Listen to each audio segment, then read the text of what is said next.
Hi, and welcome to the Bill and Frantz Show. My name is Leah, and the guest is me. Stay tuned.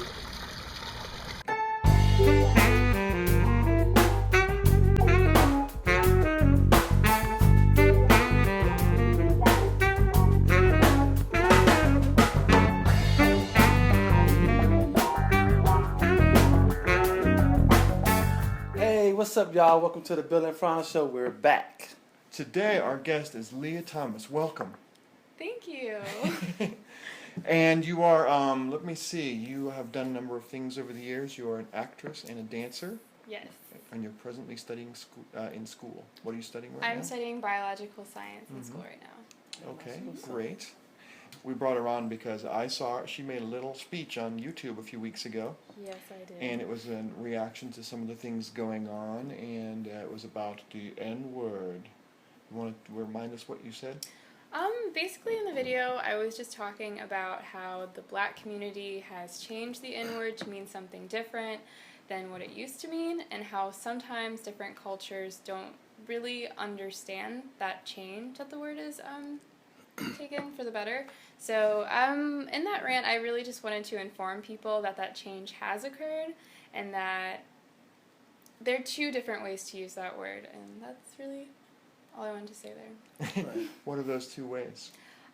Well, I don't know if I should say the words, but there is a difference when you put an A at the end of it and when there's the ER. Right. The word has been used in rap music and other types of music, and when it's used in rap music, or when it's used maybe with a black person to another black person, it's kind of just like saying my homie or my brother or my friend. And if you use it with just the ER, I don't think you'll honestly ever really hear a black person ever using it that way. Right. But when you use it that way, it comes across as an insult and reminds you of slavery and bad times that this country has gone through. Right, and that ER will get you beat down. It will. Okay. And the A, with the A, is just something like, it's cool. Mm-hmm. That's what we do. That's how we talk. That's how we communicate with each other. But the key word is each other. Mm-hmm. Even with the A, Right. white folks shouldn't be using that, according to you guys. I wouldn't suggest it because No. if you say it to the wrong person, like I'm cool, but at the same time I don't like to hear the word. Mm-hmm. You know, it's harder. I guess I can accept it more with a brother than with a white guy. You know what I'm saying? But at the same time, it depends on how you're saying it too. Exactly. You know, and then because I know, like you, if you said it, I would know you're not trying to offend me, so I don't have to smack you around.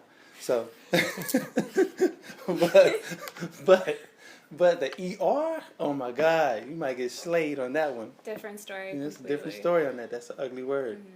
All right. Now, when I was in New York, I used to hear that word thrown around a lot on the subway. And being a kind of, I find this objectionable kind of guy. I never said anything because you don't talk in New York Street subway. But all I could think of, you know, first of all, when I see young, usually men calling each other that stuff, I would be like, you guys, it seemed to me that it seemed mutual disrespect. And you know, you can make a nickname you can give someone a nickname and it's a joke at first, but after a while it sticks. Right. So do you guys really want to be calling yourself that all the time, because it's going to eventually affect your identity? And I think it's a negative thing. I mean, yeah, it sounds like it could be negative from your perspective. Yeah, I think from your perspective that makes a lot of sense because of the way the word has evolved for the black community, Right. it isn't taken as an insult. But I guess some things just don't make logical sense up front if you try to explain it. Just saying, okay, this word is bad here, this word is good there, it gets really confusing and there's a fine line. I think explaining that to someone outside of the black community might be kind of hard, but just sometimes you just have to take it how it is. These people are not insulting each other, and it's not meant to be disrespectful, but maybe if someone said, hey, this is disrespectful, maybe it would kind of change their mindset. But Yeah, it might, but you know, who knows? Remember Mary? She's I do. She's a white lady, but she does not claim white at all. She's like, I'm Creole. I have Creole friends You who know? will not. Right, and so she's like, I mean, she says the first time she said it around my friends, their mouths fell up like, and then she goes, "Don't get mad, 'cause I'm black too." You are. So So I mean, I think also it depends on who you grow up with, and Yeah. you know, your environment. Because there's some white folks out here that grew up around black folks, and you would think the way they talk, some of them are harder than me. Some of them know the slang way better than me. Yo, son, what's bumping music louder than mine? Like, okay, all right. But it's just a culture, man. I think, not to change the subject, but hip hop has helped a lot of people evolve into learning more about the black culture. You know what I'm saying? So the word nigga is part of our community and part of hip hop. And so, as you notice, we don't walk around saying the word as if we're trying to diss each other. You know, it's more like, yo, what's up, dog? What's up, homeboy? Same difference. You see, as a fan of history, this all reminds me of, you know, back in the 50s and 60s, the choice of the word choice was Negro, right? Which you still are cool with. Then in the 70s was Afro-American, which my dad still said up until recently. But in the 60s, the Southerners, they transformed Negro to Nigra. Right. And they were like, it was like their little code word. Yeah, we're saying it right, kind of thing. And that's what that reminds me of. Well, man, the only thing I can say is that over the course of history, we've been known as many things. We went from the ER to what? Colored. Yeah, colored, Negro, African American, black. It evolves, man. We're always changing, man. We're always changing in the hood. All right, so on that note, let's take a break and we'll talk about this stuff some more afterwards. Cool.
All right, welcome back to the Bill and Frantz Show. Frantz, take it away.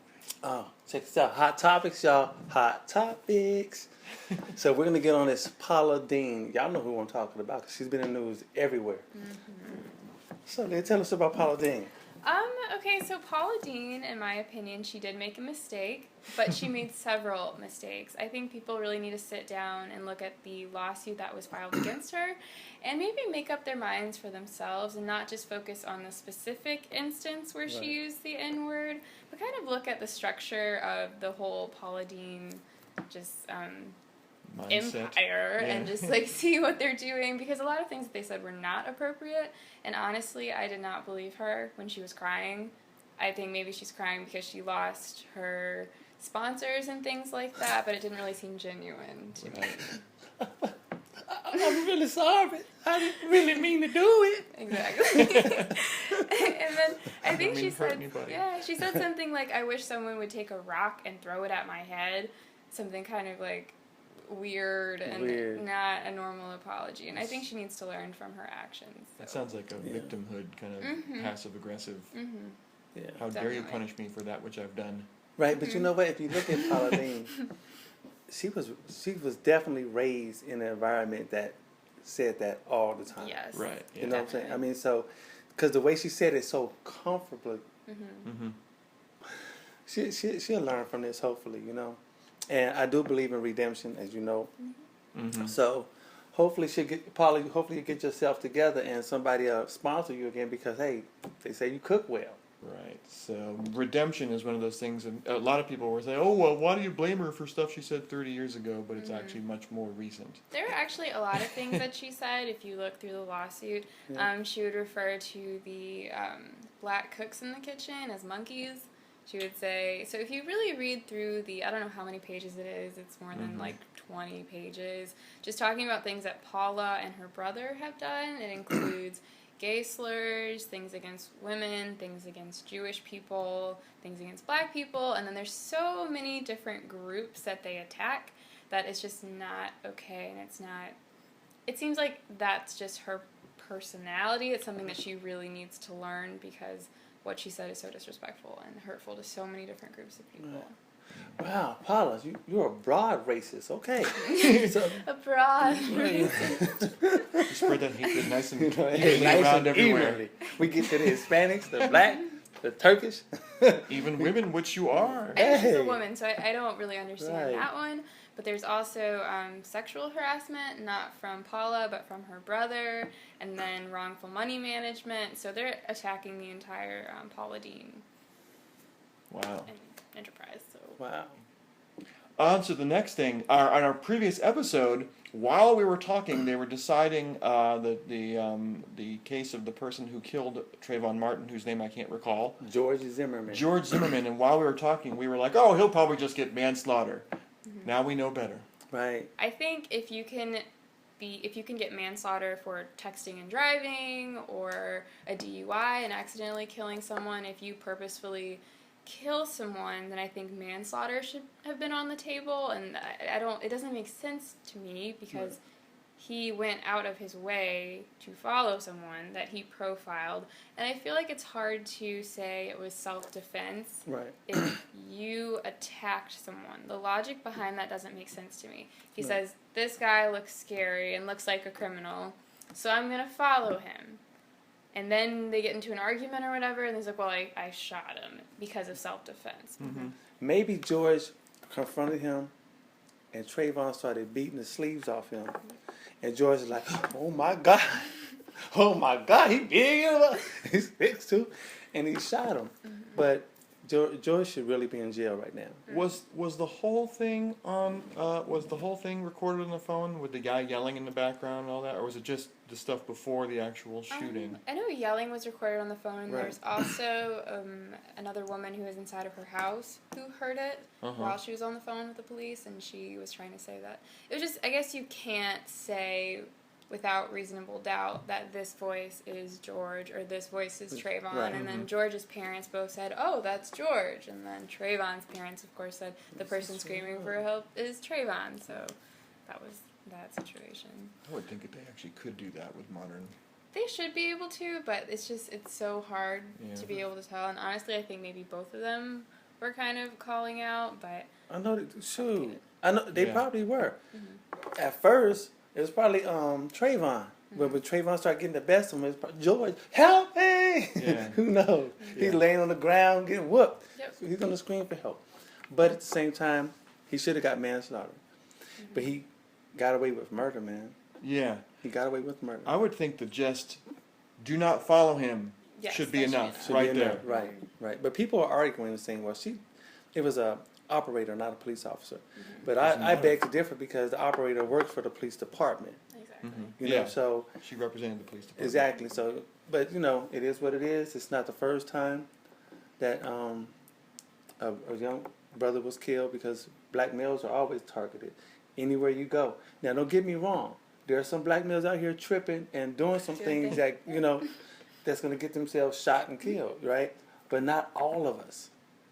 I think something that also really disgusted me about the overall trial, I don't know if you guys were both keeping up with the trial and watching it, but Trayvon's friend that he was on the phone with, I forget her name, but she was kind of like a bigger... Gentile? She didn't really speak too eloquently, or No, she she kind didn't. of... She didn't. But I feel like you should be able to take your witnesses as they are. It's like this Right. girl could be speaking a whole nother language, but if she says, I was on the phone while my friend was killed, then you should believe that, not say, oh, well, she's not intelligent, she's 19, and she's in this grade level, so... Right. And she can't read. or And something like she that, said yeah. she was doing her hair while she was on the phone, but she really wasn't, and just like really Right. irrelevant things that had nothing to do with the case. But she was funny to me. I mean, I ain't going to take anything away from the case, but when they put her on the stand... Everyone's just like, what? What? How old are you? You can't read cursive. And she was, but somebody talked to her because when she first went on the stand, she was rolling her eyes and not really talking. The next day, she was like, "Yes, sir. Yes, sir. Oh, Yes, sir." So someone probably talked to her, but Take this seriously, yeah. please. Take it seriously. Get rid of the Please. attitude. You know, it's really bad, man. But I'm glad most of my people didn't go nuts and do something stupid. You know, you can peacefully riot. You know, and it was cool. You know, We call that a protest. right. Okay. There was a protest downtown that I drove by for Trayvon Martin yesterday. Okay, Actually, how was it was good. I mean, people just holding signs. Like, it was nice. It was a silent, quiet, just nice protest. Just people walking, nothing crazy. Because when I got on Twitter after the verdict, there's so many people saying, like, I want to kill George Zimmerman and let's go burn nuts. stuff down and all these crazy things. I don't think you have to get violent over that because No. it's probably not really going to do much because you will get arrested because there is racial profiling. If a bunch of black people, if you know that you're in a racist society and you go do something crazy, it's like you will get arrested. Right. Most likely you will get in trouble. What's the point of doing something like Right. that? Or you could be Trayvon 2, 3, 4, and 5. You know, get out there tripping. But all I can say is this to my black community. Before you get all mad about the verdict of this case and it's a terrible verdict, look at yourself in the mirror. You know, because our community, black on black crime is crazy right now, okay? And young black males are killing each other off like way better than the KKK did back in the day, you know? We have to get that together before you get mad about anything. You know, check yourself. You know, don't get mad because somebody stepped on your new sneakers that cost $300. Just go wipe them off, man. They brand new. You should be able to dust those off. And next time, go to Payless. Oh, that's never going to happen. But with that, good? Yeah, I'm good. I just think people, they can learn from this case and learn that, there are other things that need to be focused on. Like you said, not just focusing on this case, but also focusing on, okay, for the black community, what are we not doing right? Why are our people killing each other? And I think it's just there needs to be some kind of movement, or there needs to be people to stand up and do something and try to create change. And I can't wait for that day. Yes. And I will be as involved as I possibly can to help create change. I'll be there too. We shall overcome. We've been saying that for years. But it's going to happen one day. We're going to speak this into reality. But once again, Leah. Yes. Thank you. Thank you for joining the Building Frantz show. It was a great segment. It's a great show. All right, thank you very much.